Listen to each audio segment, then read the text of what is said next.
Shalom, queridos, Deus abençoe a vida de vocês. A gente está passando aqui para gravar a primeira parte do segundo capítulo de Efésios, tá? Eu optei por dividir esse vídeo em duas partes porque ele é muito extenso, há muita coisa para a gente discutir a respeito do capítulo 2 de Efésios. Então, essa primeira parte nós vamos abordar até o versículo 11 aproximadamente, e depois nós vamos discutir basicamente sobre essa união entre gentios e judeus, né? Essa mesma família de Deus, né? Baseada nesse plano secreto que Paulo fala lá no primeiro capítulo de Efésios. Bom, ele começa ali falando a respeito do líder dos poderes do ar, tá? O líder dos poderes do ar nada mais é do que o inimigo, tá? Ele é considerado aí como o líder dos poderes do ar, tá? E aí ele começa a falar, né, sobre a nossa condição, a condição que nós temos, ou que nós tínhamos, graças a Deus, né, em relação a Deus, né? Então ele começa falando: todos nós vivíamos desse jeito. Eu já ensinei para vocês que normalmente quando a gente fala de nós, Paulo está se referindo a judeus, tá? E quando ele fala de vós ou vocês, ele está se referindo a gentio, tá? Então nós, normalmente ele está levando para a questão do judeu. Então todos nós vivemos desse jeito, né? E aí nós, judeus, né? E vocês, gentios, tá? Ele deixa isso bem claro e o texto fica bem evidente, não tem dúvida a respeito disso, né? Então todos estavam mortos, tá? Então Paulo, a partir desse momento, ele vai introduzir o tópico de que judeus e gentios vão se unir como um único povo de Deus, né, através do Messias, tá? Esse é o assunto que vai dominar aí o capítulo 2 e o capítulo 3, e vai falar a respeito desse plano secreto que ele já falou ali no primeiro capítulo, tá? E aí ele vai começar a falar sobre a graça, né, que é o favor, a bondade, né, é algo imerecido. Ele vai falar sobre fé ou sobre confiança, né? Ele vai falar sobre ações, tá? Obras, né, que são feitos, né? E nós vamos fazer uma relação da seguinte forma, tá? Para ficar bem evidente para a gente. A graça, ela é o seu favor, né? A bondade imerecido, inalcançável, né, para todo e qualquer ser humano, tá? Então, dentro desta graça está incluso o dom de ter uma fé. E essa fé, ela é suficiente para crer nas boas novas, no evangelho de Jesus Cristo, nosso Senhor, tá? Então, para que nós possamos crer em Jesus, é necessário a gente aceitar essa graça, né? E essa graça que nos traz a fé, que é suficiente para acreditar, para crer no Evangelho, ela não está restrita a poucos, ela está disponível para todo mundo, né? A gente estudamos isso lá em Tito, no capítulo 2, no versículo 11, tá? Então, quando alguém está exercendo essa fé, essa confiança no Evangelho, né? Isso é uma evidência nítida e clara de que a graça de Deus foi aplicada para aquela pessoa de forma individual. Então, quando a pessoa aceita o Senhor Jesus Cristo de verdade, de coração, a gente sabe que aquela graça está sobre a vida daquela pessoa e que a pessoa tem aquela fé que também vem associada, que vem junto, né? Que vem no mesmo pacote, vamos chamar assim, tá? Então, a gente vai seguindo esse caminho, né? Então, na medida que nós vamos exercendo essa fé, Deus vai nos moldando, Deus vai nos trabalhando, Deus vai mexendo conosco, né, com a criação dele, né, e nos permitindo conseguir realizar boas ações, né? E aí a Bíblia vai chamar de boas ações já preparadas por Deus para serem realizadas por nós, tá? Então, a partir do momento que nós não praticamos essas boas ações, isso vai demonstrar, né, que nós não somos crentes, tá? Afinal de contas, se você levar lá o que está escrita em Tiago, né? Essa história de fé de um lado e obras do outro, né? Não está correto, né? A fé sem obras ela é morta. Então a fé nos leva a boas obras, tá? E essas boas obras elas não podem nos salvar. Elas simplesmente é um canal da graça de Deus sobre as nossas vidas. Então, se a gente realiza obras sem fé, naturalmente nós não poderemos ser salvos. Agora, quando nós realizamos obras por fé, as obras não têm poder de me salvar, mas as obras mostram que há um poder de Deus sobre a minha vida. Tá? Então isso se torna como se fosse algo que demonstra, de certa forma, que a graça de Deus que eu aceitei, que é imerecida, agiu sobre a minha vida a ponto de me tornar a minha fé capaz de acreditar em Jesus Cristo, nosso Senhor, e permitir que o Espírito Santo trabalhe sobre a minha vida ao ponto de eu conseguir realizar as boas obras que foram preparadas por Deus para serem realizadas por nós de antemão, tá? Então, vejam como os elementos eles estão interligados.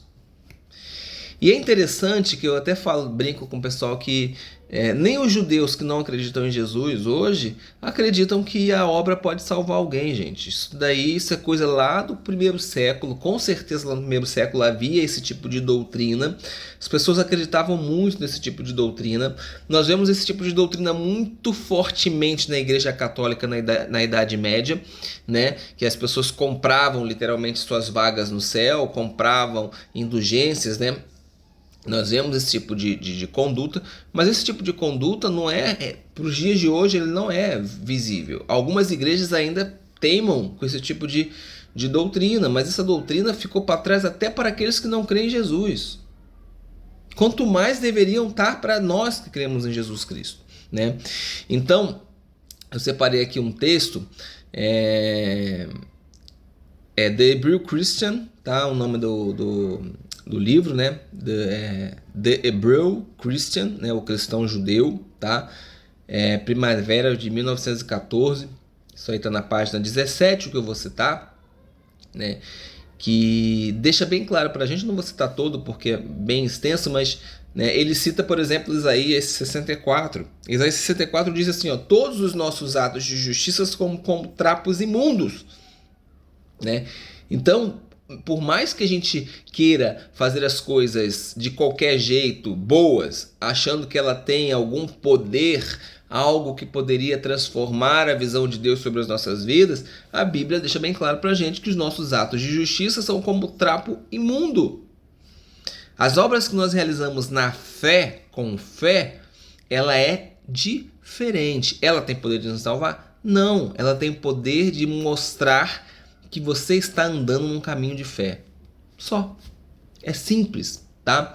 Então, nesse mesmo texto do The Hebrew Christian, ele diz o seguinte, ele tem uma oração, né? Avinu Malekeno, nosso Pai, né? É o Pai nosso que está no céu, né? Nosso Rei, seja gracioso para conosco, responde-nos, pois não fizemos nada de bom que tenha algum valor.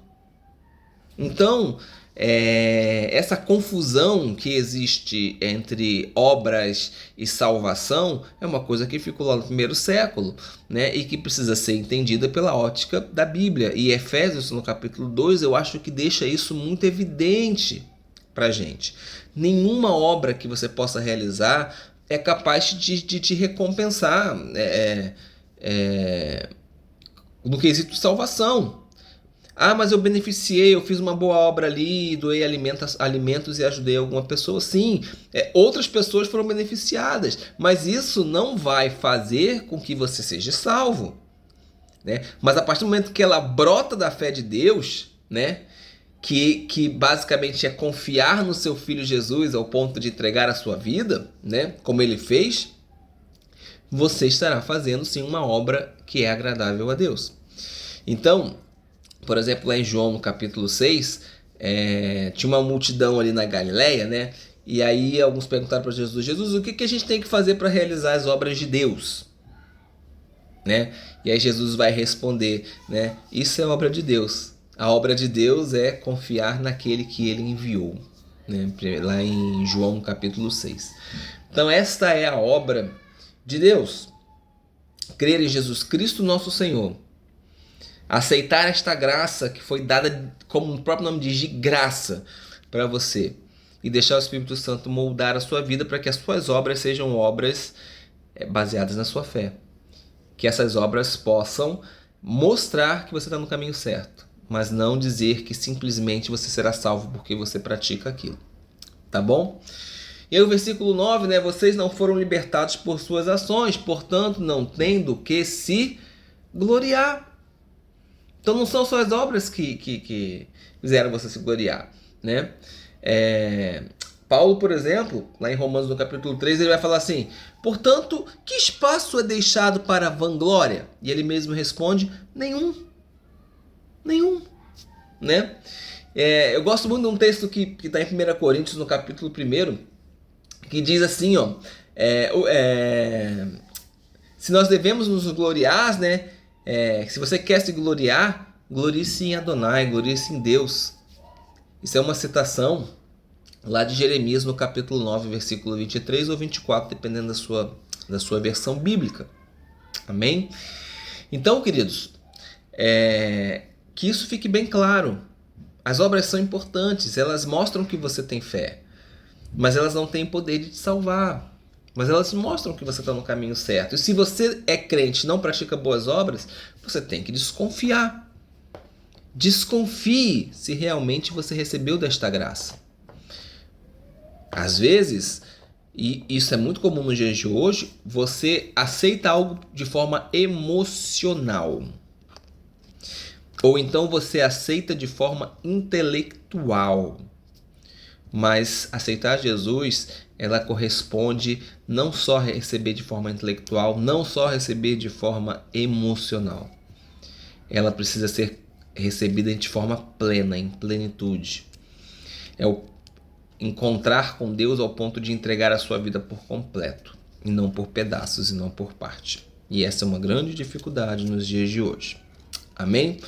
Bom, aí o versículo 11 ao versículo 22, que nós vamos abordar basicamente no próximo vídeo, vai falar basicamente de um privilégio que o judaísmo messiânico, os judeus que acreditam em Jesus, tem ali sobre os gentios, tá? É um privilégiozinho que tem, tá? A gente precisa entender como é que a Torá está nos dias de hoje, tá? E se esta Torá ela é simplesmente para o judeu ou se ela também obriga os crentes gentios, tá? Dentro dessa comunidade messiânica. E eu vou mostrar para vocês que sim, algumas coisas precisam ser observadas. O que são boas obras? Boas obras são isso. Não, boas obras são aquilo que Deus determinou, que Ele diz que é certo, não aquilo que eu acho que é certo. Neste ponto, a lei de Deus está aí para te mostrar o que é certo e o que é errado, né? Então nós vamos discutir a respeito disso. O privilégio que o judeu tinha a respeito disso é porque ele já tinha um conhecimento a respeito, mas bastar ter um conhecimento apenas não é suficiente, entendeu? Você precisa aprender a viver aquilo, e você só consegue viver aquilo por fé, tá? Não simplesmente porque você é obrigado, não porque você tem medo do inferno, nada disso. Você precisa fazer por fé, você tem que fazer por amor, né? Então, vamos lembrar que aqui a partir do versículo 11, Paulo está falando com gentios, tá? Gentios, a gente já falou, é o grego etnê, e do hebraico goi, né? Goim ou goi, você está simplesmente separando judeu e não judeu, tá? E é muito comum que alguns crentes, alguns cristãos, peguem lá 1 Coríntios capítulo 10, versículo 32, né? E faz aí uma doutrina de que a partir do momento que o cristão abraça a fé, ele deixa de ser gentio e ele passa a ser cristão, tá? E aí o presente versículo, né? Assim também, se a gente quiser associar Romanos no capítulo 11, versículo 13, eles vão refutar esse tipo de argumento. E a gente vê isso bem evidente, né? Porque ele vai chamar gentio de gentio. A mesma coisa a gente vai ver isso lá em Gálatas no capítulo 2, por exemplo, no versículo 13. Né? Então ele vai chamar judeu messiânico de judeu. Né? Então, o que acontece? Muita gente acha, eu sou cristão, então eu não sou mais gentio. Não, você é gentio.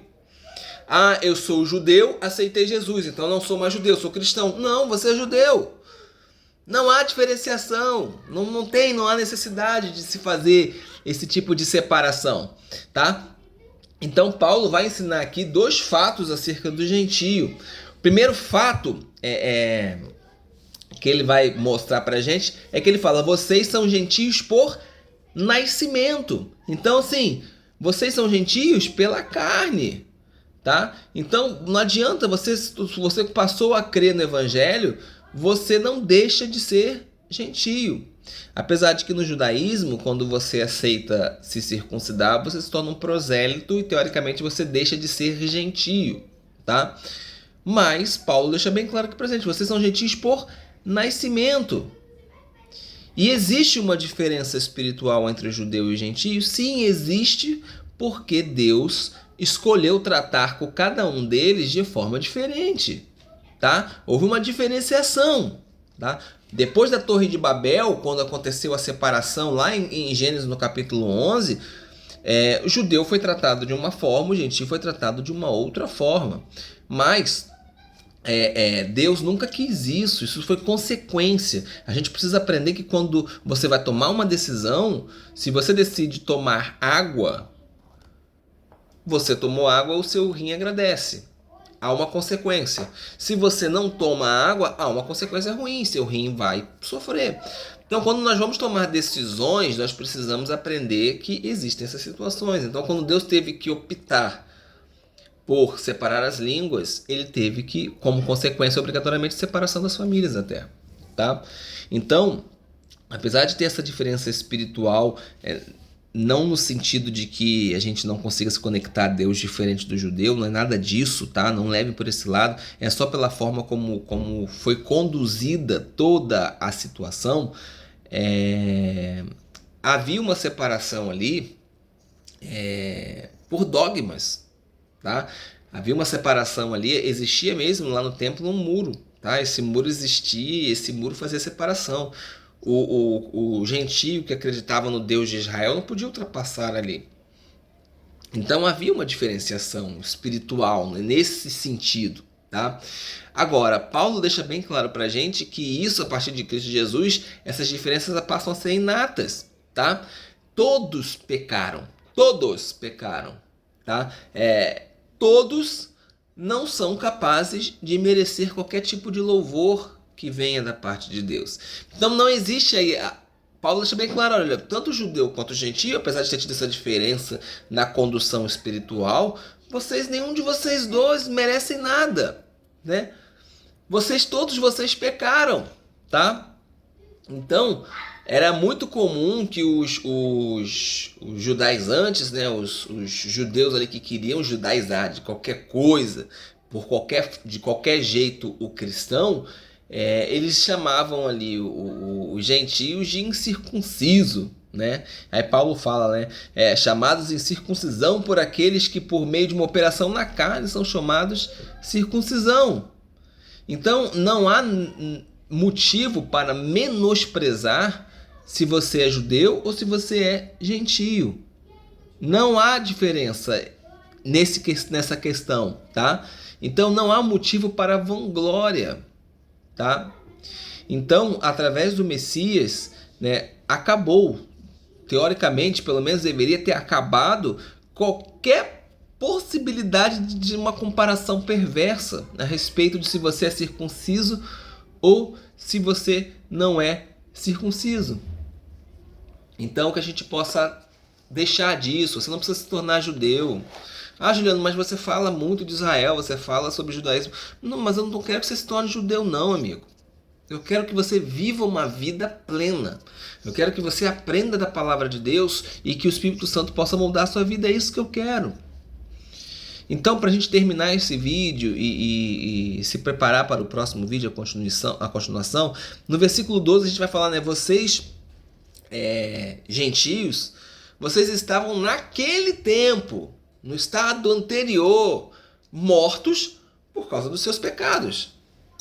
E vocês tinham falta em relação a 5 aspectos. E é sobre esses 5 aspectos que eu vou falar para vocês no próximo vídeo. Fica aí esse tom de suspense, né? E aí eu vou falar para vocês sobre os 5 aspectos que aconteciam com o gentio naquele tempo. E que muitas das vezes acontecem nos tempos de hoje também. Tá bom? Deus abençoe a sua vida. Shalom.